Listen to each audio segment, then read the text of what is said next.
السلام عليكم ورحمة الله وبركاته. السلام عليكم ورحمة الله وبركاته.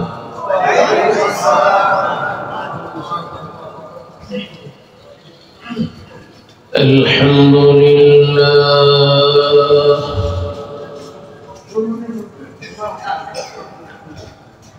الحمد لله نحمده ونستعينه ونستغفره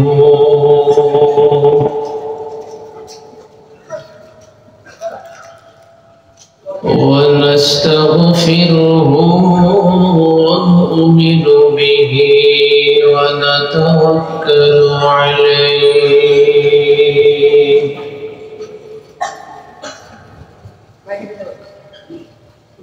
ونعوذ بالله من شرور أنفسنا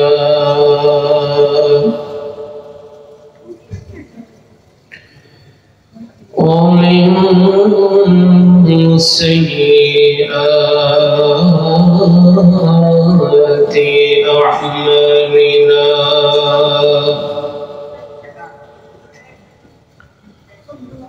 من يهده الله فلا مضل له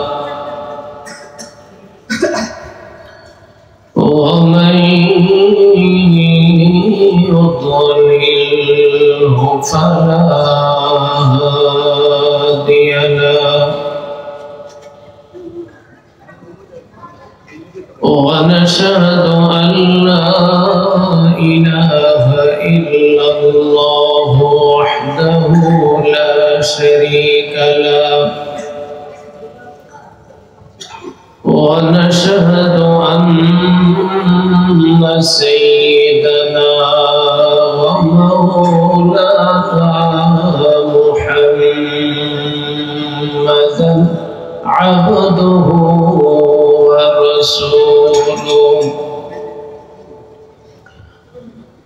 أما بعد فأعوذ بالله من الشيطان الرجيم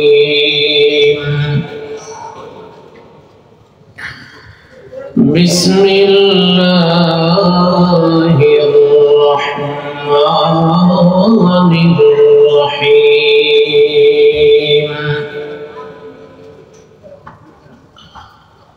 يا بني أقم الصلاة وأمر بالمعروف وانه عن المنكر واصبر على ما أصابك إن ذلك من عزم الأمور.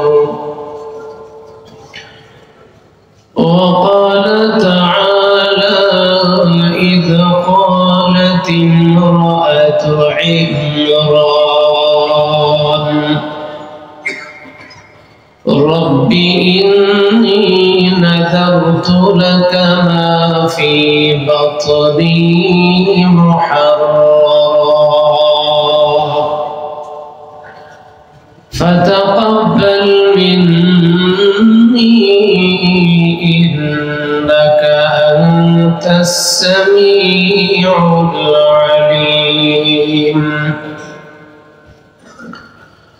وقال النبي صلى الله تعالى عليه وسلم كل مولود يولد على الفطرة فأبواه يهودانه أو ينصرانه أو يمجسانه. وقال النبي صلى الله تعالى عليه وسلم مروا أولادكم الصلاة وهم أبناء 7 سنين واضربوهم وهم أبناء 10 سنين وفرقوا بينهم في المضاجع أو كما قال النبي عليه الصلاة والسلام. صدق الله مولانا العظيم وصدق رسوله النبي الكريم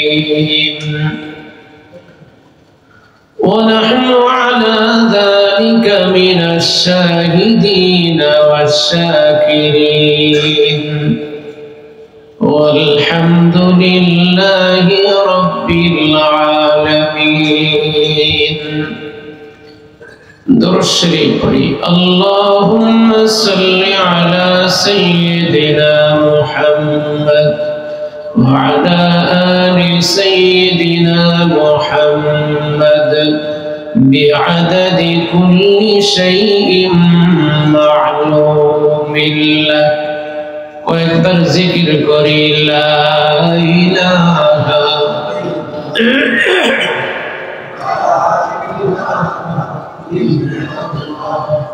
لا إله إلا الله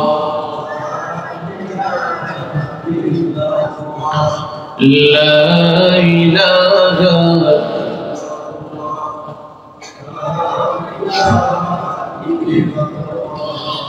هو الحبيب الذي ترجى شفاعته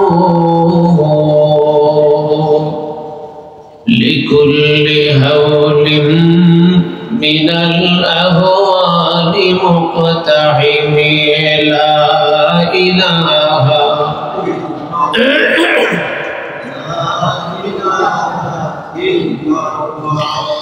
فقيرك الجان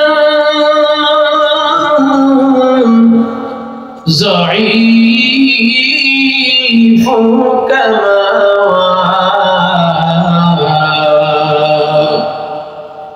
يتيمك والي غلامك مولا لا إله لا إله إلا الله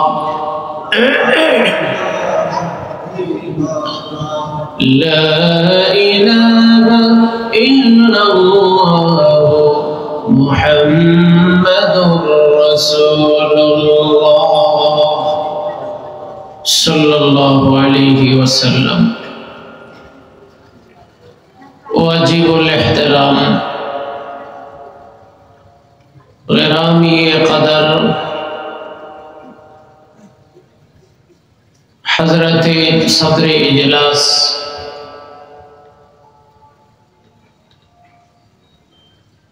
আল-জামিয়াতুল বারিকিয়া দারুল উলুম মাদ্রাসা কর্তৃক আয়োজিত অধ্যকার মহতি সপ্তম বার্ষিক তাফসীরুল কোরআন মাহফিলের সমাপনী পর্যায়ের সমাপনী অধিবেশনের পরম শ্রদ্ধেয় সম্মানিত সভাপতি জনাব আলহাজ ইঞ্জিনিয়ার মোহাম্মদ আনোয়ার হোসেন সাহেব, আজকের মহতি বরকতময় মাহফিলের সম্মানিত প্রধান অতিথি জনাব সৈয়দ মারহুম মুর্শিদ, সুযোগ্য সুদক্ষ অভিজ্ঞ মাদ্রাসার হাজরাত উলামায়ে কেরাম, ইন্তেজামিয়া কমিটি বৃন্দ, মঞ্চে ও সম্মুখে সমবেত সর্বস্তরের দিনদার ইমানদার মুসলমান ভাই,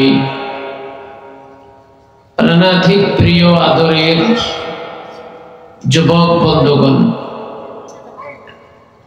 পর্দার অন্তরালে অপেক্ষমান পরম শ্রদ্ধেয়া জাকেরা শাকেরা মা ও বোনগণ, আল্লাহ পাক পরওয়ারদিগারে আলমের মহান পবিত্র আলিশান দরবারে অসংখ্য অজস্র গণিত শুকর। আল্লাহ পাক আমাদেরকে কনকনে শীতকে উপেক্ষা করে গভীর রজনীতে আল্লাহ ও আল্লাহ রসুলের মহাব্বত অন্তরে ধারণ করে কোরআন ও হাদিসের ভালোবাসায় প্রেমে উন্মাদ হয়ে আল্লাহ পাকের পবিত্র ঘর মসজিদের আঙ্গিনায় পৃথিবীর সর্বশ্রেষ্ঠ গুরুত্বপূর্ণ পবিত্র মজমায়ে 10টি মায়ের 10টি সন্তানকে একত্রিত হয়ে আমাকে কিছু বলার, আপনাদেরকে শ্রবণ করার তৌফিক দান করেছেন। আল্লাহ পাকের দরবারে মুহাব্বতের সাথে এক যোগে এক বাক্যে এক শব্দে কালিমাতুশ শুকর আদায় করে পড়ছি জোরে সুরে আলহামদুলিল্লাহ।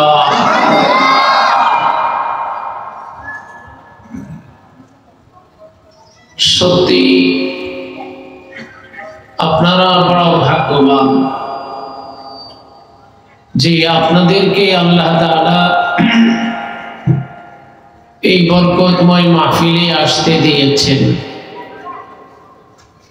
কত মানুষ অপ্রয়োজনে হাটে মাঠে ঘাটে রাস্তায় দোকানে পাটে এলোমেলো ভাবে সময় নষ্ট করছে। আজকে যারা মাহফিলে আসছেন আর যারা আসেন নাই, এই সকলের ভাগ্য কি একরকম? আবু জাহালের ভাগ্য আর আবু বকরের ভাগ্য, দুজনের ভাগ্য কি একরকম? আপনারা যারা হজে গেছেন, আপনারা সকলে লক্ষ্য করেছেন নবীর বাড়ির একদম নিকটবর্তী বাড়ি ছিল আবু জাহালের। প্রতিদিনই নবীর সাথে দেখা হতো, কিন্তু এত বড় কমবখ্ত, এত বড় হতভাগ্য যে নবীকে কাছে দেখার পরেও, কাছে পাওয়ার পরেও নবীর হাতে হাত দিয়ে কালিমা পড়ে মুসলমান হওয়ার মতো সুযোগ লাভ করেনি। পক্ষান্তরে হযরতে বিলাল হাবশী, হযরতে সুহাইব রুমি, হযরতে সালমান ফারসি হাজার হাজার মাইল দূর থেকে এসে নবীর হাতে হাত রেখে কালেমা পড়ে মুসলমান হয়ে সোনালী যুগের সোনালী মানুষের খাতায় নাম লিখিয়ে জান্নাতের সনদ হাতে নিয়ে দুনিয়া থেকে চলে গিয়েছেন। পৃথিবীতে তাদের চাইতে সৌভাগ্যবান জাতি আর কোনোদিন পৃথিবীর মানুষ দেখবে না। তদ্রূপ আজকের যে মানুষগুলো ইচ্ছাকৃতভাবে বেলা ওজর এত সুন্দর একটি মাহফিল রেখে বাহিরে এলোমেলো ভাবে ঘোরাফেরা করছে, আমি মনে করি তাদের ভাগ্য আর আবু জাহালের ভাগ্য অনেকটা কাছাকাছি ভাগ্য। এত সুন্দর মাহফিলে আমরা যারা আসছি, আপনারা যারা আসছেন, আল্লাহ চাহে তো আমাদের ভাগ্য হযরতে আবু বকর সিদ্দিক রাদিয়াল্লাহু তাআলা আনহুর মতো ভাগ্য। আল্লাহ তাআলা আজকের এই মাহফিলে আমাদের আশা এবং বসা, বলা এবং শোনা, ইহকাল এবং পরকালের কামিয়াবি এবং হেদায়েতের ওসিলা হিসেবে কবুল করে বলি আমিন। আমি অত্যন্ত গুরুত্বপূর্ণ একটা বিষয়ের উপরে একটু আলোচনা করব। ওই টাল্টো পাল্টো করে সময় নষ্ট করে এটা আমার পছন্দ না। কতক্ষণ গজল গাওয়া, কতক্ষণ সঙ্গীত গাওয়া এটা ভালো, কিন্তু কোরআনের মাহফিলের বয়ান থাকা চাই, তাহলে মানুষের ফায়দা বেশি হয়। আর সঙ্গীতের দ্বারা মানুষের আনন্দ হয় কিন্তু ফায়দা হয় না। আমি সূরা লুকমানের 15 নম্বর আয়াত এবং সূরা আল ইমরান থেকে 35 নম্বর আয়াত, দুটো আয়াত আমি তিলাওয়াত করেছি। রাসূল পাক সাল্লাল্লাহু আলাইহি ওয়াসাল্লামের অসংখ্য অজস্র গণিত হাদিস সমূহ থেকে দুটো হাদিস তিলাওয়াত করেছি। আমার আয়াত এবং হাদিসের সার সংক্ষেপ বা মুদ্রা কথা,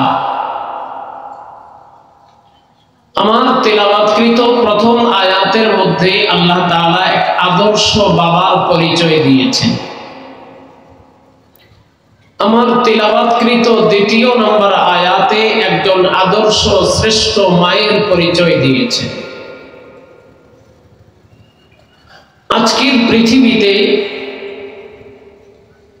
সবচেয়ে বেশি প্রয়োজন আদর্শবান মানুষের। বলেন তো ভাই, সবচেয়ে বেশি প্রয়োজন কিসের? আদর্শবান মানুষের। মানুষ অনেক, কিন্তু নীতি নৈতিকতার বড় অভাব। মানুষ অনেক, কিন্তু নবীওয়ালা চরিত্রের মানুষের বড় অভাব। মানুষ অনেক, কিন্তু সাহাবায়ে কেরামদের চরিত্রের অধিকারীওয়ালা মানুষের বড় অভাব। আদর্শবান মানুষ যদি সমাজে তৈরি হয়, এই সমাজে সুদ বন্ধ হবে, ঘুষ বন্ধ হবে, দুর্নীতি বন্ধ হবে, অত্যাচার বন্ধ হবে, অনাচার বন্ধ হবে, ফলে ফরমালিন দেওয়া বন্ধ হবে, মাছে ভেজাল দেওয়া বন্ধ হবে, সবজিতে ভেজাল দেওয়া বন্ধ হবে, ফল ফ্রুটে ভেজাল দেওয়া বন্ধ হবে, কারসাজি বন্ধ হবে, সকালবেলার 80 টাকার পেঁয়াজ বিকাল বেলা 200 টাকা হতে বন্ধ হবে। কয়েকদিন আগে আপনারা দেখছেন 600 টাকা কেজি গরুর গোশত ছিল,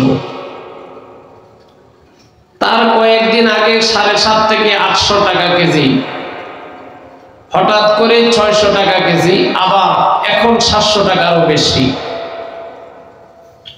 জিনিসের দাম বাড়ে, তাই বলে কি কেজিতে রাতারাতি 100 টাকা বেড়ে যায়? চালের দাম বাড়া, প্রত্যেকটা জিনিসের দাম বাড়া।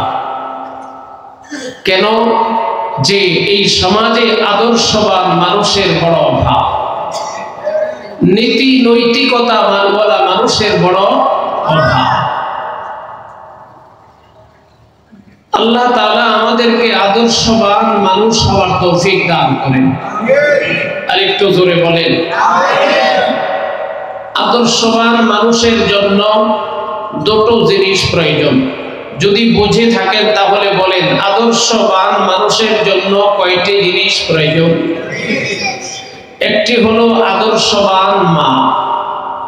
বলেন, 1 নাম্বার কি দরকার? আদর্শবান মা। 2 নাম্বার আদর্শবান বাবা। কলা গাছের বাচ্চাটা কলা গাছের মতোই তো হয় না, আম গাছের মতো হবে? বাঁশ গাছের করুল যেটা, এটা বাঁশ গাছের মতোই তো হয়। ঠিক আদর্শবান মা আর আদর্শবান বাবা যদি পাওয়া যায়, আল্লাহর কসম করে বলি আজকের সমাজেও আদর্শবান মানুষের অভাব হবে না। তাহলে আদর্শবান মানুষের অভাব কখন থেকে আরম্ভ হলো? যেদিন থেকে আদর্শবান মা এবং আদর্শবান বাবার অভাব দেখা দিল। এই দুইজন মানুষের সমন্বয়িত পৃথিবীতে আমাদের জন্ম। কি ভাই, এখানে আমরা যারা আছি এমন কেউ কি আছি যে মা ছাড়া বা বাবা ছাড়া পৃথিবীতে আসছি?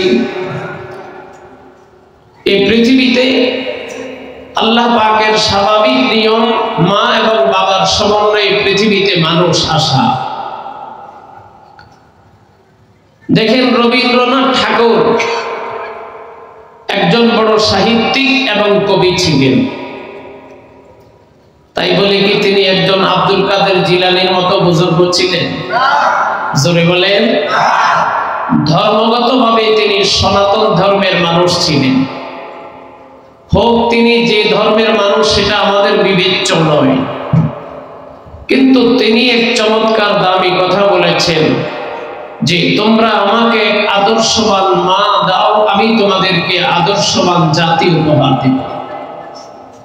তোমরা আমাকে একটা শিক্ষিতা মা দাও, আমি তোমাদেরকে শিক্ষিত জাতি উপহার দেব। সুবহানাল্লাহ। কথাটা অনেক দাম। ও মেরে মোহতারাম ভাইও, বাবা এবং মায়ের সমন্বয় হয় আদর্শবান বাপ, আদর্শবান সন্তান।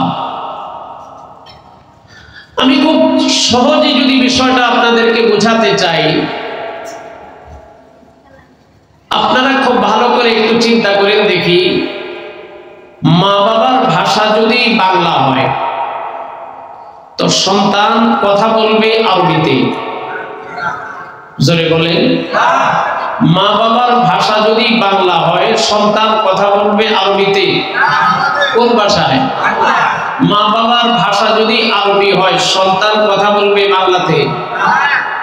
মা বাবা যেই ভাষায় কথা বলে সন্তান সেই ভাষায়।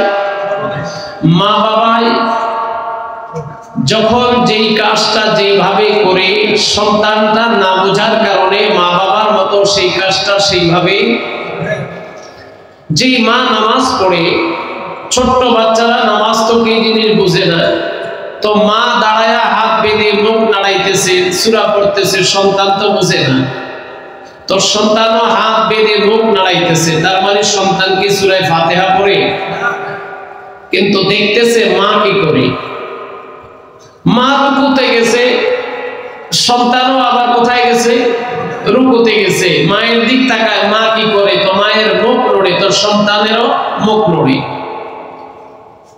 মা সেজদায় গেছে, সন্তানও সেজদায় গেছে, সন্তানকে সেজদা বোঝে? বোঝে না। তাহলে মায়ের দেখা দেখি সন্তান নামাজি হয়, মায়ের দেখা দেখি সন্তান কোরআন পড়নেওয়ালা হয়, বাবার দেখা দেখি সন্তান টুপিওয়ালা হয়, বাবার দেখা দেখি সন্তান দাড়িওয়ালা হয়, বাবার দেখা দেখি সন্তান নামাজওয়ালা হয়। মা যদি মুসলমান হয় সন্তান মুসলমান হয়, মা যদি ইহুদি হয় সন্তান ইহুদি হয়, মা বাবা যদি খ্রিস্টান হয় সন্তান খ্রিস্টান হয়, মা বাবা যদি হিন্দু হয় সন্তান হিন্দু হয়, মা বাবা যদি বৌদ্ধ হয় সন্তানও বৌদ্ধ হয়, মা বাবা যদি অগ্নি পূজারী হয় সন্তানও অগ্নি পূজারী হয়, মা বাবা যদি সূর্য পূজারী হয় সন্তানও সূর্য পূজারী হয়, মা বাবা যদি নামাজি হয় সন্তানও নামাজি হয়, মা বাবা যদি রোজাওয়ালা হয় সন্তানও রোজাওয়ালা হয়, মা বাবা যদি যাকাতওয়ালা হয় সন্তানও যাকাতওয়ালা হয়, মা বাবা যদি ঘোমটাওয়ালা হয় সন্তানও ঘোমটাওয়ালা হয়, মা বাবা যদি টুপিওয়ালা হয় সন্তানও টুপিওয়ালা হয়, বাবা যদি মসজিদমুখী হয় সন্তানও মসজিদমুখী হয়, মা যদি মাদ্রাসামুখী হয় সন্তানও মাদ্রাসামুখী হয়, মা বাবা যদি বিজাতিমুখী হয় সন্তানও বিজাতিমুখী হয়, মা বাবা যদি অসভ্য হয় সন্তানও অসভ্য হয়, মা বাবা যদি বর্বর হয় সন্তানও বর্বর হয়, মা বাবা যদি বেহায়া হয় সন্তানও বেহায়া হয়। বলেন ঠিক কিনা? তাহলে সন্তান ভালো হওয়ার জন্য নির্ভর করে মা এবং বাবার উপরে। এই কথাটাকে আপনারা সত্যি বুঝতে পারলেন? বোঝেন না এই কথাটা? সন্তানটা ভালো বানাবার জন্য মা ভালো হওয়া লাগবে, বাবা ভালো হওয়া লাগবে। আজকে আমার সামনে শ্রোতাদের মধ্যে আমি দেখতেছি ম্যাক্সিমাম যুবক, মুরব্বীদের সংখ্যা কম। হয়তো অনেকে তোমরা বিয়ে করো নাই, অথবা বিয়ে করলেও মাত্র করেছ। আমি এই বিষয়টা তোমাদের কাছে এই জন্য বলছি, অত্যন্ত গুরুত্বপূর্ণ বিষয়। মেরে প্যারে ভাইও, তোমরা যদি ঠিক হও, আল্লাহর কসম ভবিষ্যৎ প্রজন্ম ঠিক হবে। তোমরা যদি ভালো হও, ভবিষ্যৎ প্রজন্ম ভালো হবে।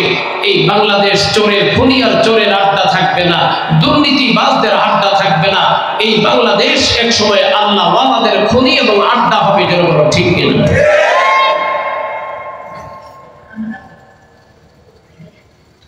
এখন প্রশ্ন, মা এবং বাবা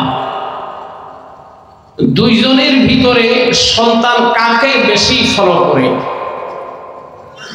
আচ্ছা, এই প্রশ্নের উত্তরটা আমি দেওয়ার আগে আপনাদের উপরে ছেড়ে দিলাম, সন্তান বাবাকে বেশি ফলো করে না মাকে বেশি ফলো করে? জোরে বলেন। তাইলে ওয়াজ তো আমার লাগে না, ওয়াজ তো আপনারাই করে ফেলেছেন, একদম পারফেক্ট কথা বলেছেন। বাবার তুলনায় সন্তান মাকে ফলো করে কম না বেশি? তার কারণ তিনটি। বলেন কয়টি? জোরে বলেন। এই তিনটি কারণের একটি কারণও বাবার ভিতরে নেই। একটি কারণ হচ্ছে 9টি মাস বোঝা বহন করার কষ্ট বাবা নেয়। আমি ভুল বললে একটু ঠিক করে দেন। বাবা নিছে? আপনাদের এলাকার যুবকরা নিছে? মুরব্বীরা নিছেন? কে নিয়েছে? তো সন্তানটা 9টি মাস গর্ভে থাকার পরে আপনারা বলছেন এই গর্ভের সন্তান তো কিছুই বুঝে না। না, মা যদি টিভি দেখে তাও সন্তান বোঝে, মা যদি নামাজ পড়ে তাও সন্তান বোঝে, মা যদি কোরআন পড়ে তাও সন্তান বোঝে, মা যদি জিনা করে তাও সন্তান বোঝে। তার বাস্তব উদাহরণ কুতুবে রব্বানি মাহবুবে সুবহানি গাউসে আজম বড় পীর হযরতে আব্দুল কাদের জিলানী রাহমাতুল্লাহ আলাইহি দুনিয়াতে যখন আবির্ভূত হলেন 23 পারা কোরআনের হাফেজ হয়ে দুনিয়াতে আসছেন। ঘুমাই গেছেন আপনারা? এত আস্তে কইলেন সুবহানাল্লাহ। আরেকটু জোরে বলেন। কত পারা কোরআনের হাফেজ? আমি আপনাদের কাছে জিজ্ঞাসা করি, আব্দুল কাদের জিলানী মায়ের পেটে থেকে আপনাদের কোন মাদ্রাসায় পড়েছেন? পৃথিবীর কোন মাদ্রাসায় পড়েছেন? আব্দুল কাদের জিলানী রাহমাতুল্লাহ আলাইহি একটু বয়স হওয়ার পরে জিজ্ঞাসা করা হয়েছে, এই আব্দুল কাদের জিলানী, মানুষ তো আমপারা থেকে আলিফ বাতা সা থেকে সবক নেয়, আপনি কোরআনের 23 পারার পরে সবক নিলেন, কারণ কি? আব্দুল কাদের জিলানী বলেছেন, আমার আম্মা 23 পারা কোরআনের হাফেজা ছিলেন। আমাকে গর্ভে গিয়ে আমার মা এই 23 পারা কোরআন বারবার তিলাওয়াত করার কারণে আমার মায়ের তিলাওয়াতের আওয়াজ আমার কানে গেছে, আমি সেখান থেকে শুনে শুনে আল্লাহ তাআলা 23 পারা কোরআন মুখস্থ করে নিয়েছি।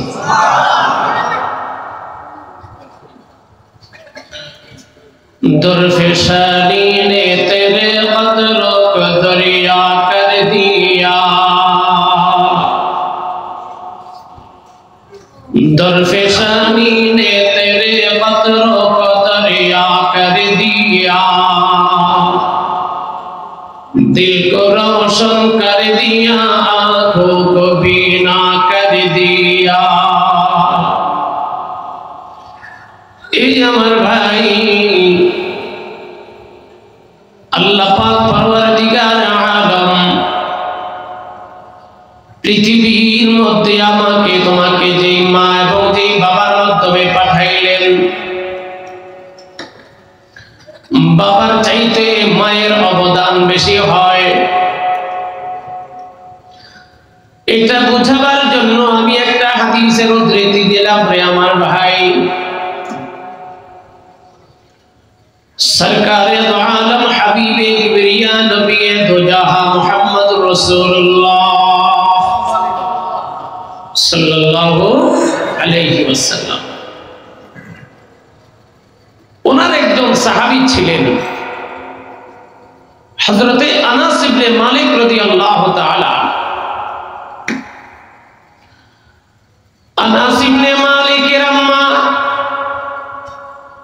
যার উপাধি ছিল উম্মে সুলাইম।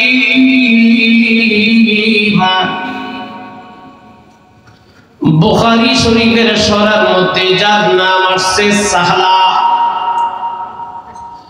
আরেকটা বর্ণনায় তার নাম হলো হুমায়সা, আরেকটা বর্ণনায় তার নাম হলো রুমাইসা। হযরতে উম্মে সুলাইম রাদিয়াল্লাহু তাআলা আনহুর ছেলের নাম আনাস। আনাসের বাবার নাম মালিক ইবনে নজর। উম্মে সুলাইম কাফের, স্বামী মালিক ইবনে নজর সেও কাফের। মালিক ইবনে নজর একদিন উম্মে সুলাইমকে ডেকে বলেন, আমার বিবি ব্যবসার কাজে আমাকে সিরিয়ায় যেতে হয়, আমার সন্তানের লালন পালনের দায়িত্ব তোমার হাতে আমি ন্যস্ত করে আমি চলে গেলাম। ভাইরে আমার,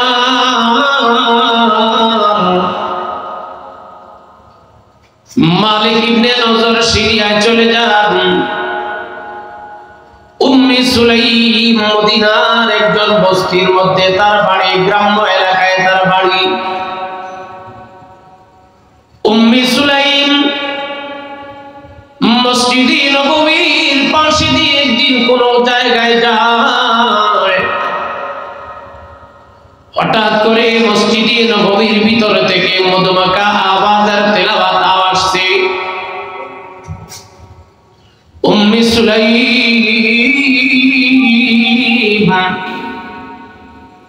মসজিদে নববীর ভিতরের দিকে তাকায় দেখেন আকাশের পূর্ণিমার চাঁদের মতো ঝলমল ঝলমল করে এমন একটা চেহারাওয়ালা মানুষ হাজার হাজার সাহাবায়ে কেরামদের সামনে কোরআনের বয়ান করতেছেন। চিল্লে বলেন সুবহানাল্লাহ। হযরত উম্মে সুলাইম চিন্তা করলেন মজলিস খতম হোক না, আমি সরকারে দো আলমের দরবারে একটাবার যাব। মজলিস যখন খতম হয় সরকারে দো আলমের দরবারে একবার উম্মে সুলাইম গিয়ে হাজির হয়। নবী জিজ্ঞাসা করলেন, এ আল্লাহর বান্দে তোমার নাম কি? কয় আমার নাম সাহলা, তবে আমার ডাক নাম উম্মে সুলাইম, আমার স্বামীর নাম মালিক ইবনে নজর। উম্মে সুলাইম নবীর সামনে গিয়া মিনিট খানেক চেহারা দেখে তাকায়া রইছে। নবী ডাক দিয়ে কয়, উম্মে সুলাইম কেন রে তুমি আমার দিকে তাকায় রইলা? উম্মে সুলাইম ডাক দিয়া কয়, পয়গম্বর আমি আমার জীবনে কত মানুষ দেখলাম, তবে এত সুন্দর চেহারাওয়ালা মানুষ আল্লাহর পৃথিবীতে আর কোনোদিন দেখি নাই। এ পয়গম্বর তোমার সুন্দরময় চেহারার দিকে আমি এই জন্য তাকায় রইলাম। নবী ডাক দেখে, উম্মে সুলাইম তোমার কোনো আবেদন, কোনো নিবেদন, কোনো কথা থাকলে বলো। উম্মে সুলাইম ডাক দিয়ে বলে, হে পয়গম্বর আপনার চেহারা মোবারক একবার দেখার পরে আমার দিলটা গাওয়া দিতেছে। এ পয়গম্বর মানুষ বলেছেন তুমি নাকি আখিরি জামানার পয়গম্বর। এ মুহাম্মদ আমার দিল গাওয়া দিতেছে তোমার চেহারা, এই চেহারাওয়ালা মানুষ কোনদিন মিথ্যাবাদী হতে পারে না। সত্য পয়গম্বর ছাড়া এত সুন্দর কোন মানুষের চেহারা আকার আকৃতি হতে পারে না। এ পয়গম্বর স্বামী মালিক ইবনে নজর সিরিয়ায় চলে গেছে। আমি মাসালা জানতে চাই, আমি কালেমা পড়ে মুসলমান হব, তবে আমার স্বামীর জন্য আমি অপেক্ষা করব না, আমি এখনই পড়ে নিব। আমার নবী রাজা বলে, উম্মে সুলাইমা, না, হায়াতের যেমন গ্যারান্টি নাই, মরণের তেমন গ্যারান্টি নাই। যদি তুমি কাফের অবস্থায় মারা যাও, তোমার জন্য জাহান্নামের ফয়সালা হবে রে।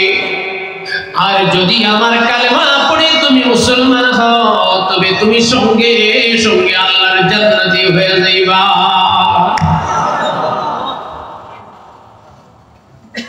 সুতরাং হায়াতের গ্যারান্টি, জীবনের মৌতের গ্যারান্টি, কার কখন মরণ চলে আসে কেউ বলতে পারে? আরেকটু জোরে বলেন। হযরত উম্মে সুলাইম ডাক দেয়া কইলে, পয়গম্বর, আমার হায়াতের যেহেতু গ্যারান্টি নাই, এত দামি কালেমা পড়তে দেরি করব না, আমাকে পড়ায়া দেন।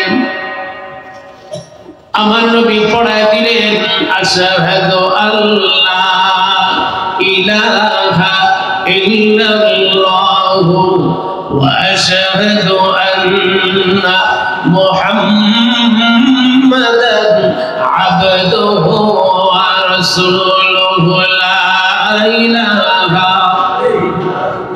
জোরে লা ইলাহা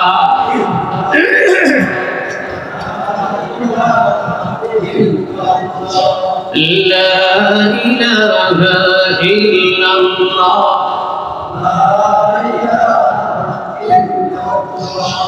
لا إله إلا الله। হযরত উম্মে সুলাইম কালেমা পড়ে বাড়িতে আসেন। কয়েকদিন পরে উম্মে সুলাইমের স্বামী মালিক ইবনে নজর বাড়িতে আসছে। বিবি ডাক দিয়ে বলে, আমার স্বামী মালিক ইবনে নজর, আমার গায়ে তুমি টাচ করিও না। স্বামী ডাক দিয়া কয়, কেন টাচ করব না?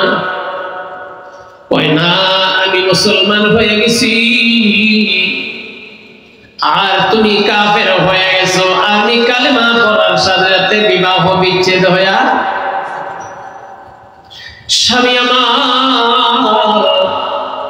চলো না, তোমাকে নিয়ে সরকারে দো আলমের দরবারে যাই, কালেমা পড়ে মুসলমান হও।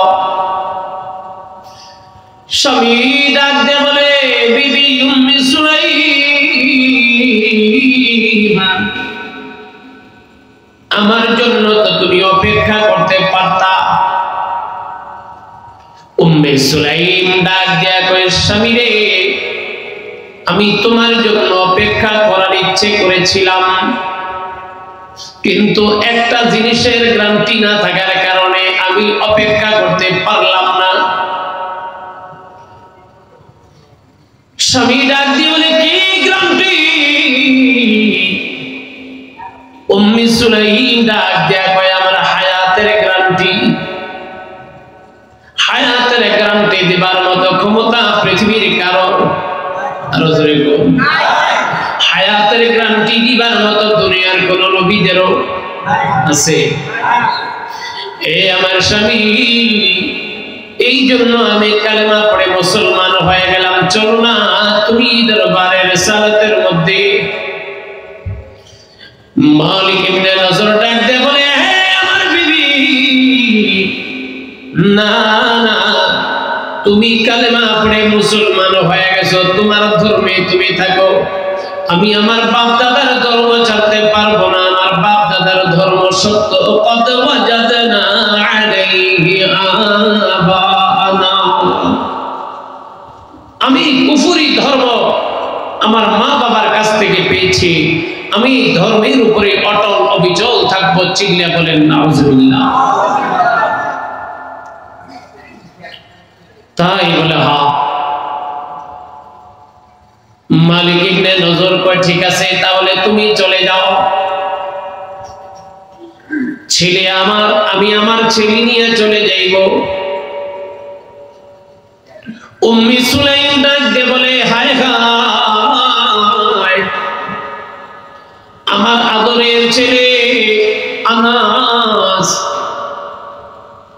স্বামীকে ডাক দিয়ে বলে স্বামী চলো না, তুমিও ছেলেকে টানবা না, আমি মাও ছেলেকে টানবো না, দুইজনে আমরা ছেলে আনাসকে স্বাধীনতা দিব। এবার মালিক ইবনে নসর ডাক দেয়া কয় এই ছেলে আনাস, জানুনি আমি তোমার খাওয়া দাওয়ার বন্দোবস্ত করেছি, দামি দামি খাবার কিনা আমি তোমাকে খাওয়াইছি, দামি দামি পোশাক আমি কিনা তোমাকে দিছি। এ আনাস, আমি কাফের, আমার ধর্মে তুমি চলে আসো। মা এবার ছেলে আনাসকে ডাক দেয়া বলে বাবা আনাস, আমি তোমাকে ভালো খাওয়াইতে পারি নাই, দামি দামি মজার খাবার আমি তোমাকে দিতে পারি নাই, দামি দামি কাপড় পোশাক আমি তোমাকে দিতে পারি নাই, তবে আনাস 9টি মাস গর্ভধারণের কষ্ট আমি মা একা একা সহ্য করেছি রে বাবা। এ বাবা আনাস, এই কনকনে শীতের মধ্যে আমি আমার আরামকে নষ্ট করে তোমার আরামের চিন্তা করেছি আনাস। এ বাবা আনাস, জানুনি কনকনে শীতের মধ্যে তুমি যখন পেশাব করে দিতে, তোমার পেশাবের ভিজা জায়গার মধ্যে আমি মা জননী শুয়ে থাকতাম, আমি মা জননীর গরম জায়গাটার মধ্যে তুমি আনাসকে শোয়ানোর ব্যবস্থা করতাম। এই আমার ছেলে আনাস, আমি তোমাকে 2 বৎসর কষ্ট করে দুধ পান করাইলাম, 9টি মাস তোমাকে আমি আমার পেটের মধ্যে বোঝা বহন করে চললাম।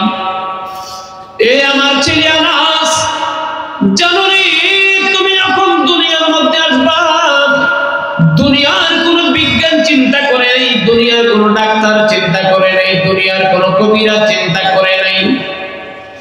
বাবা আমার ভালো করে বোঝার চেষ্টা করো রে বাপ, আমার মতো তোমার মতো একটা সন্তান মায়ের গর্ভ থেকে যেদিন দুনিয়ার মধ্যে আসলাম, ডাক্তারি বিজ্ঞানের কথা মতে সন্তানটা 9 ইঞ্চি মোটা, 9 ইঞ্চি মোটা, 13 ইঞ্চি লম্বা, কমপক্ষে 9 ইঞ্চি মোটা 13 ইঞ্চি লম্বা। এই 9 ইঞ্চি মোটা 13 ইঞ্চি লম্বা সন্তানটা পৃথিবীতে যে রাস্তা দিয়ে আসবে, এই রাস্তা 1 থেকে 1.5 ইঞ্চির বেশি প্রশস্ত নয়। আমার পরওয়ারদিগার আলম কুরআনে কারীমে বলেছেন সুম্মাস সাবিলা ইয়াসসারা। এই পৃথিবীর মা, তোমাদের চিন্তা করা লাগবে না, আমি আমার বান্দাকে কোন কৌশলে দুনিয়াতে নিয়ে আসব। সন্তানের ভালোবাসা, সন্তানের মহব্বতের ব্যথা দিয়া মাকে অজ্ঞান করে, মাকে বেহুশ বানায় আমার মতো একটা সন্তানকে দুনিয়ার মানুষকে উপহার দেওয়া হয়।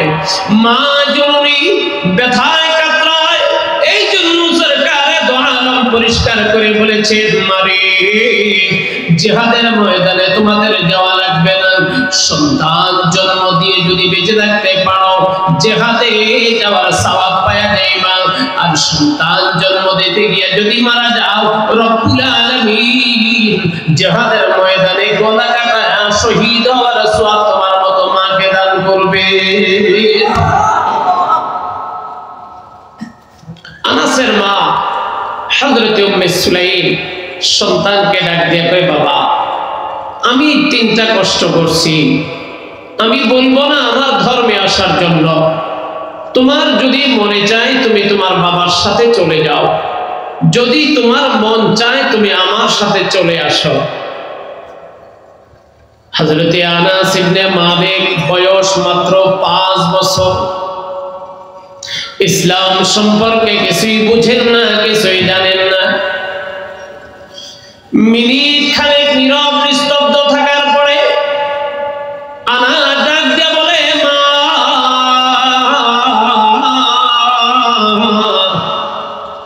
মারে,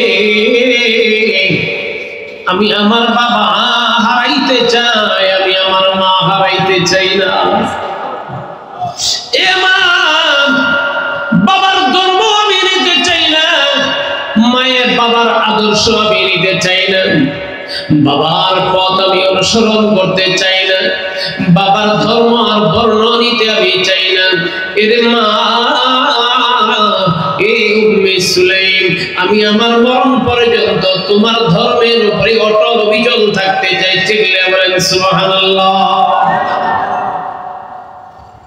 দেখলেন, আমি আপনাদেরকে যে বিষয়টা, যে পয়েন্টটা বোঝাতে চাইলাম, যে সন্তান, মা এবং বাবা দুইজনের ভিতরে কোনো বিষয় যখন কম্পিটিশন হয়, তখন সন্তান কার পক্ষ অবলম্বন করে? জোরে বলেন, কার? মায়ের। এই জন্য আদর্শ বাবার চাইতে আদর্শ মায়ের প্রয়োজন কম না বেশি? এই পৃথিবীর মধ্যে একজন আদর্শ মায়ের নাম হযরতে হান্না। বলেন কি? হান্না। ইযা ক্বালাত ইমরাতু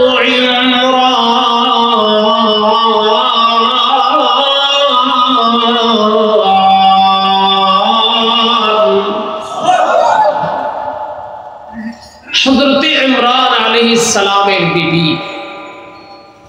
ইমরান ছিলেন তদানীন্তন কালে বাইতুল মুকাদ্দাসের একজন ইমাম। ওনার স্ত্রীর নাম হচ্ছে হযরতে হান্না। এ আমার পর্দার আড়ালের মা, এ পর্দার আড়ালের মা রে, তোমাদের একজন জাতি বোন হান্নার কথা আমি শুনাই। মাগো, মনোযোগ দিয়ে শুনবা। আদর্শ মায়ের পরিচয়টা কি? আদর্শ মা কাকে বলে? ইযা ক্বালাত ইমরাতু ইমরান রাব্বি ইন্নী নাযারতু লাকা মা ফি বাতনি মুহাররাম। হযরতে হান্না আল্লাহ পাকের কাছে দোয়া করলেন, আল্লাহ, আমার গর্ভে কোনো সন্তান নাই, এ যাবৎ কাল পর্যন্ত আমার পেটে কোনো সন্তান আসে নাই। আল্লাহ, তোমার কাছে আবদার করলাম, আল্লাহ আমাকে তুমি একটা সন্তান দাও। বাবারে, হযরতে হান্না আল্লাহ পাকের কাছে দোয়া করার পরে কয়েকদিন পরে দেখা যায় হযরতে হান্না গর্ভবতী হয়ে যায়, অন্তঃসত্ত্বা হয়, হামেলা হয়, প্রেগন্যান্সি হয়, প্রেগনেন্ট হয়।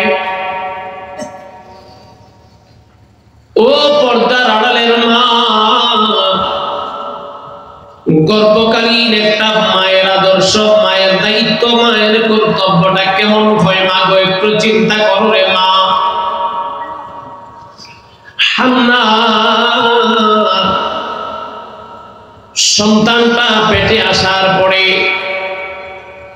আল্লাহকে একদিন ডাক দিয়ে বলে, রব্বি ইন্নী নাযারতু লাকা মা ফি বাতনি। আয় আল্লাহ, আমার পেটে যে সন্তান, যেই সন্তান আমার পেটে আছে, যেই সন্তানের কারণে আমি অন্তঃসত্ত্বা হইলাম, হামেলা হইলাম, আয় আল্লাহ, আমি মনে মনে প্রতিজ্ঞা করলাম, মনে মনে নিয়ত করলাম, মনে মনে মান্যত করলাম, ইন্নী নাযারতু লাকা মা ফি বাতনি। আয় আল্লাহ, আমি আমার গর্ভের সন্তানটার ব্যাপারে নিয়ত করলাম, গর্ভের সন্তানটা জন্ম নিবার পরে আমি আমার ব্যক্তিগত কোনো কাজে এই সন্তানকে ব্যবহার করব না। এই সন্তানকে দুনিয়ার কোনো ডাক্তার বানাবো না। এই সন্তানকে আমি কবিরাজ বানাবো না, ম্যাজিস্ট্রেট বানাবো না, অফিসার বানাবো না। এই সন্তানটাকে আমি মেম্বার বানাবো না। এই সন্তানকে আমি এমপি বানাবো না। রব্বি ইন্নী নাযারতু লাকা মা ফি বাতনি। আয় আল্লাহ, আমি নিয়ত করলাম, আমি প্রতিজ্ঞা করলাম, আমি মান্যত করলাম, আমি অঙ্গীকার করলাম, আমার সন্তানটা দুনিয়াতে জন্ম নেবার পরে তোমার রাস্তায়, তোমার দ্বীনের পথে আমি আমার সন্তানটাকে ওয়াকফ করে দিলাম। এই সন্তানটাকে আমি বাইতুল মুকাদ্দাসের খাদেম বানায় দিলাম। ও মালিক, বড় আশা করেছি এই সন্তানের ব্যাপারে দুনিয়ার কোনো চাহিদা নাই, দুনিয়ার কোনো আশা আকাঙ্ক্ষা নাই, দুনিয়ার কোনো পদ পদবি লাভ করবো এমন কোনো আশা আকাঙ্ক্ষা নাই। আমি এমপি সন্তানের মা হব, আমি ম্যাজিস্ট্রেটের মা হব, আমি মিনিস্টারের মা হব, আমি প্রেসিডেন্টের মা হব, আমি একজন মেম্বারের মা হব না। আল্লাহ, এমন কোন নিয়ত আমার নাই। আমার শুধুমাত্র একটা নিয়ত, আমি চাই আমার সন্তানটা যুগের বড় আল্লাহওয়ালা হবে। ওরে আল্লাহ, আমি চাই রে আমার সন্তানটা যুগের বড় আল্লাহওয়ালা হবে, যুগের বড় বুজুর্গ হবে, যুগের বড় আবেদা সালেহা হবে। এই জন্য আল্লাহ, আমি নিয়ত করে ফেলেছি আমার সন্তানটা তোমার দ্বীনের রাস্তায় কুরবানি করে দেব, ফকরে দেব। চিল্লায়ে বলেন সুবহানাল্লাহ। দেখেন মায়ের নিয়তটা কেমন।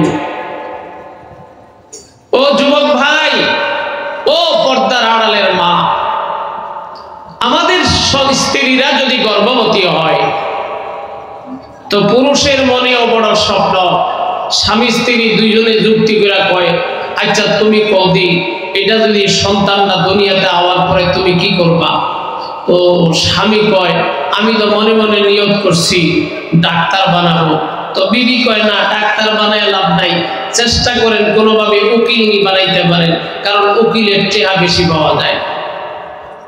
এই দুনিয়ার কত রকমের নিয়ম, কত রকমের আশা আকাঙ্ক্ষা, কত রকমের আবেদন নিবেদন। হায় রে হায়, সন্তান এখনো মায়ের পেটে, মায় বানায় ম্যাজিস্ট্রেট, বাবায় বানায় ডাক্তার, এক একজনে এক একটা বানায় রাখছে। তো আমরা জিজ্ঞাসা করি, ও খালসা, আপনার সন্তান কয়টা? কয়, হুজুর সন্তান তো একটা। তো আর নিতেন না এত কম কা? কয়, হুজুর দোয়া করেন এইটারে যাতে মানুষ বানাইতে পারি। তো এইটারে মানুষ বানানোর লাগা অক্সফোর্ডে পড়াইছে, এটারে মানুষ বানানোর লাগা জগন্নাথ বিশ্ববিদ্যালয়ে পড়াইছে, এটারে মানুষ বানানোর লাগা ঢাকা ভার্সিটিতে পড়াইছে, এটারে মানুষ বানানোর লাগা আমেরিকা লন্ডনে পড়াইছে। সব পড়াশোনা কইরা বাংলাদেশে যখন আইছে, আগে যতদিন আমানুষ ছিল ততদিন বৈশা পেশাব করছে, এখন আমানুষ হইয়া এখন সবাই দাঁড়াইয়া পেশাব শুরু করছে। কি ভাই, আগে বৈশা পেশাব করতো, এখন লেখাপড়া করতে করতে আগে ছিল আমানুষ, এখন ভাবে মানুষ বানাইছে, এখন দাঁড়াইয়া পেশাব করে। দাঁড়াইয়া পেশাব করেন না লোক কি আপনাদের এলাকায় নাই? আর একটু জোরে কোন। আরে বসার কষ্ট কে করে, এত সময় কই? হুজুরদের কথা সব শুনা পারা যায় না, সব বুঝা পারা যায় না। কখন আমরা বসবো? মাজার ব্যথা, কোমরের ব্যথা, হাঁটুর ব্যথা, তাই প্যান্টের চেইন গুলা ডাইরেক্ট ছেড়ে দেয়, যা করে আল্লাহ। ও দোস্ত, তুমি কি মানুষ বানাইলা? ও চৌধুরী সাহ, ও খান সাহ, ও ভুইয়া সাহ, তোমার ছেলে আগে মানুষ ছিল, তুমি লেখাপড়া বেশি করাইতে করাইতে এখন আমানুষ বানাই দিছো। ধরে বলেন ঠিক কিনা? দেখেন হান্না কত বড় আদর্শবান মা। এই মায়ের চিন্তা কি, মায়ের চিন্তা এবং চেতনা কত সুন্দর।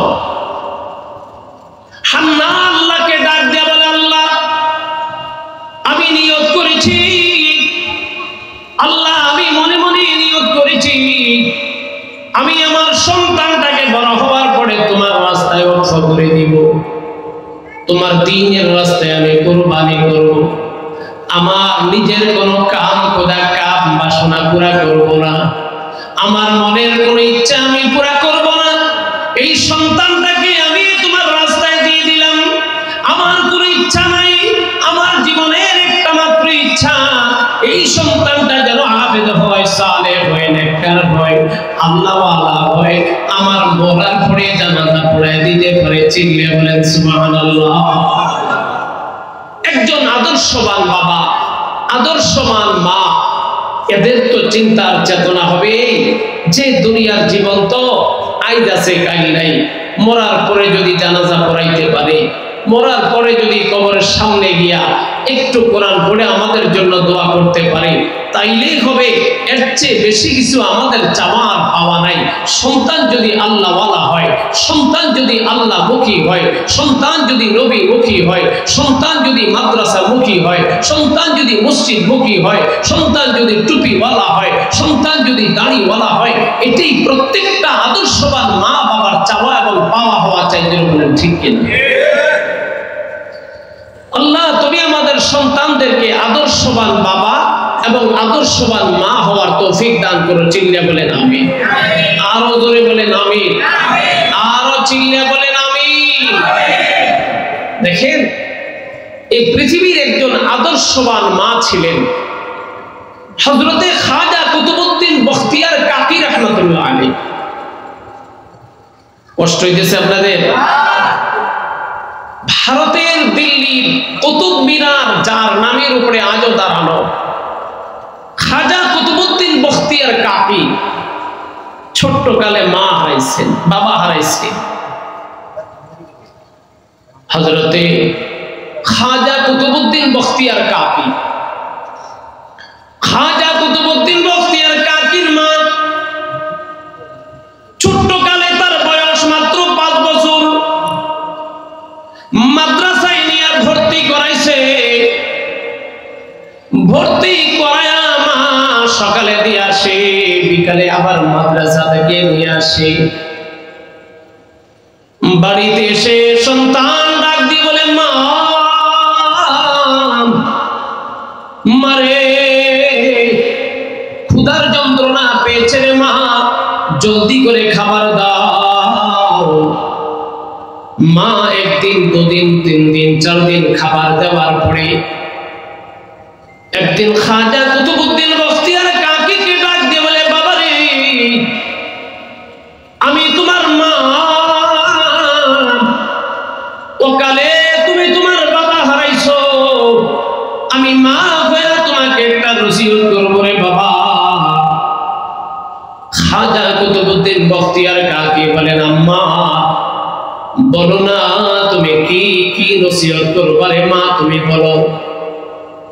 মা ডাক দিয়ে বলে, বাবা রে, তুমি প্রতিদিন মাদ্রাসা থেকে বাড়িতে আসার পরে আমার কাছে তুমি খানা চাও, আমার কাছে তুমি রিজিক চাও, আমার কাছে তুমি রুটি চাও। ও বাবা রে, তুমি তো জানো না আমি আর খাবার দেব কোত্থেকে, আমি তো রুটি দেব কোত্থেকে, আমি তো আরেকজনের কাছ থেকে এনে আমি তোমাকে দিই। বাবারে, এই জন্য আমি তোমাকে বলবো, সামনে থেকে তুমি বাড়িতে আসে আমার কাছে আর রিজিক চাইবা না, আমার কাছে আর খাবার চাইবা না, আমার কাছে আর রুটি চাইবা না রে বাবা। খাজা কুতুবউদ্দিন বখতিয়ার কাকি বলেন, তাহলে মা আমি কার কাছে চাইবো? বলে, আমি যার কাছ থেকে এনে তোমাকে খাওয়াই তুমি তার কাছে চাইবা। খাজা কুতুবউদ্দিন বখতিয়ার কাকি জিজ্ঞাসা করে, মা তুমি কার কাছ থেকে এনে আমাকে খাওয়াও? মা ডাক দিয়া কয়, তোমার একজন বানানেওয়ালা আছে, আমার একজন বানানেওয়ালা আছে। আমার তোমার বানানেওয়ালার নাম কি? আরো চিল্লে বলো, কি নাম? আরো আস্তে করে বলো, কি নাম? আরো জোরে বলো, আল্লাহু আকবার। ও দোস্ত, আমার তোমার রিজিকটা থাকে, আমার তোমার রিজিকটা থাকে তোমার রিজিক দেওয়ালা কে? বাবা রিজিক দেওয়ার মালিক কে? ইন্নাল্লাহা হুয়ার রাজ্জাকু যুল কুওয়াতিল মাতিন। আরে বাবা, রিজিক তো শুধু তোমাকে আমাকে আল্লাহ দেয় না, গর্তের পিপিলিকা থেকে নিয়ে গাছের উড়ন্ত বাকি পর্যন্ত, সাগরের মাছ থেকে নিয়ে মানব দানব পর্যন্ত সকলের রিজিকের দায়িত্ব চিল্লা বলতে হবে কার হাতে? খাজা কুতুবউদ্দিন বখতিয়ার কাকির মা ডাক দিয়া বলে, হে বখতিয়ার কাকি, বাড়িতে এসে তুমি আমাকে আর বলবা না, তুমি বলবা আল্লাহ আমার পেটে ক্ষুধা লাগছে। তবে বলার নিয়ম আছে, যখনই তোমার ক্ষুধার যন্ত্রণা পাবে ওযু করবা, জায়নামাজ বিছাইবা, 2 রাকাত নামাজ পড়বা, হাত উঁচু করে ডাক দিয়া বলবা আল্লাহ আমার পেটে ক্ষুধা লাগছে। এমন ভাবে চাইবা যা শিখাইছে বাবা হাদিসের মধ্যে আছে, আল ইলমু ফিস সিগারি কান নকশি ফিল হাজার, আল ইলমু ফিস সিগারি কান নকশি ফিল হাজার। শ্বেত পাথরের মধ্যে কারোর নাম যদি খোদাই করে লেখা হয়, পাথরটা ভেঙে যায়, খোদাই করা নাম কোনোদিন মুছে যায় না।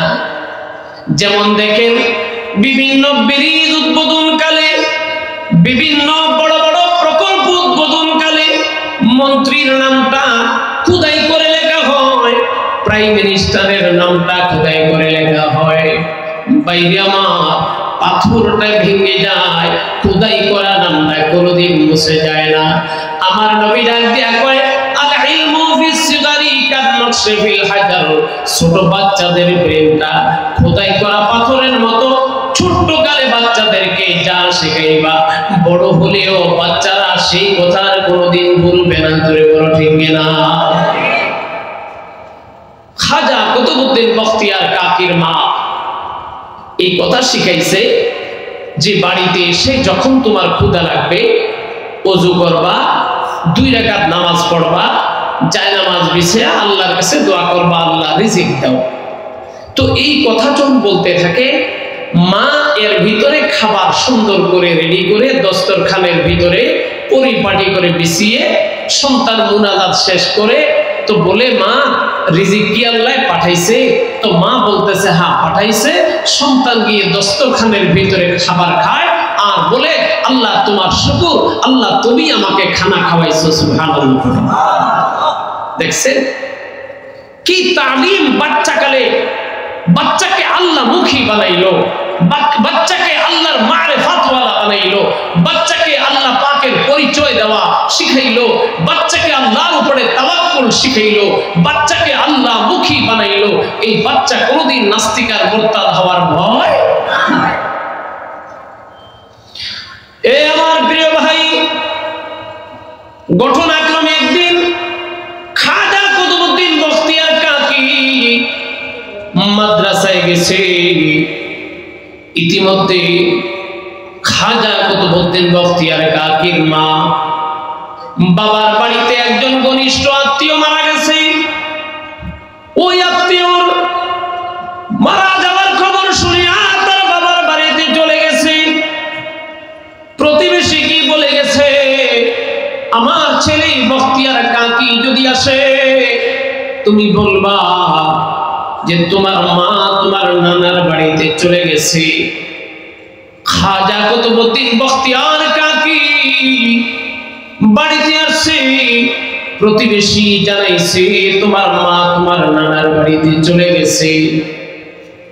কত সময় গড়াগড়ি করার পরে অন্যদিন যেমন ক্ষুধার যন্ত্রণা লাগলে ওযু করে জায়নামাজ বিছায়, নামাজ পড়ে দোয়া করে তারপরে খাবার খায়, আজও অন্য দিনের মতো ওযু করেছেন, জায়নামাজ বিছাইছে, 2 রাকাত নামাজ পড়েছেন, আল্লাহর কাছে খাবার চেয়েছেন, খাবার চেয়ে দোয়া শেষ করে অন্যদিন যেই জায়গার মধ্যে যেই দস্তরখানের মধ্যে খাবার খান আজকে সেও দেখি নই দস্তরখানার মধ্যে খাবার পরিবেশন করা আছে। আর একটু জোরে বলেন আল্লাহু আকবার। খাজা কুতুবউদ্দিন বখতিয়ার কাকি ওই দস্তরখান থেকে পেট ভরে বড় মজাদার খাবার খাইলেন।